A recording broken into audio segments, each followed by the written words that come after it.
स्व, स्व मतलब स्वयं और पर मतलब दूसरा। अब इनकी परिभाषा देखो बेटा कितना आसान है, देखो ध्यान से। जब पुष्प अपने ही परागकणों से विशेषित होता है तो इस घटना को बोलेंगे स्वपरागण। और पुष्प उसी जाति के अन्य पादप के परागकणों से विशेषित, जाति वही रहेगी तो इसको क्या बोलेंगे, परपरागण। अब ध्यान से देखना, यहाँ हमने चित्र बना रखा है और यहाँ ये दो अपन ने वास्तविक फूल भी ले रखे हैं। अब देखो पहला है स्वपरागण, ऐसा करो तो बेटा देखो ये आपको पुंकेसर दिख रहे हैं, हाँ, और यहाँ से परागकण निकल यहीं से निकलकर और यहीं, तो देखो क्या लिखा, ये यहाँ से चले और यही मिले, यहाँ से चले तो बेटा इस घटना को क्या बोले, पुष्प अपने ही परागकणों से क्या हो रहा है, निषेचित हो रहा है। अगला देखो परपरागण, बेटा पादप ए और पादप बी, देखो इसके पुंकेसर से ये परागकण चले और यहाँ से यह दूसरे पादप पर आकर पहुंचे, और यहाँ से परागकण चले और ये तीर का निशान बता रहा है कि ये इधर से आकर और यहाँ आए हैं पादप बी पर। तो क्या बोला, पुष्प उसी जाति के अन्य पादप के परागकणों से विशेषित होता है। इस घटना को क्या बोलेंगे, परपरागण। अब आप मान लो कि बस मैं उदाहरण के लिए बता रहा हूँ कि देखो ये मान लो मेरे हाथ में ये जो कलियां हैं इनको परागकण मान लो, तो बेटा देखो यहाँ से परागकण और अब किधर जा रहे हैं, दूसरे पादप की वर्तिकाग्र पर जा रहे हैं। तो देखो ये यहाँ से, अब मैं फेंक रहा हूँ तो ये यहाँ से देखो, और अभी दूसरा मैंने क्या बताया था, स्व, तो स्व में क्या होगा, यहीं से बनकर और यहीं पे, इसको बोलेंगे स्वपरागण। और इसमें क्या हो रहा है, दोनों तरफ चलेगी क्रिया, यहां से उधर भी जा सकते हैं और उधर से इधर भी आ सकते हैं।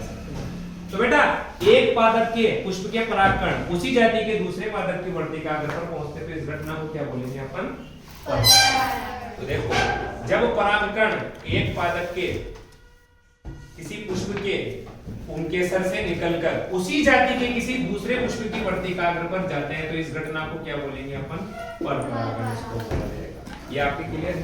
अब यहां से लास्ट बात समझना, क्या लिखा, परागण कर्ता। कर्ता आपने पढ़ा होगा बेटा हिंदी संस्कृत में, कर्ता। कर्ता मतलब काम करता है।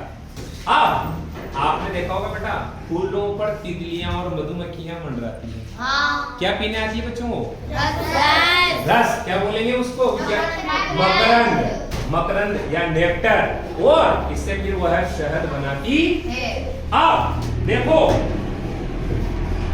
जिनके द्वारा परागकणों को ले जाया जाता है उनको बोला जाता है परागणकर्ता।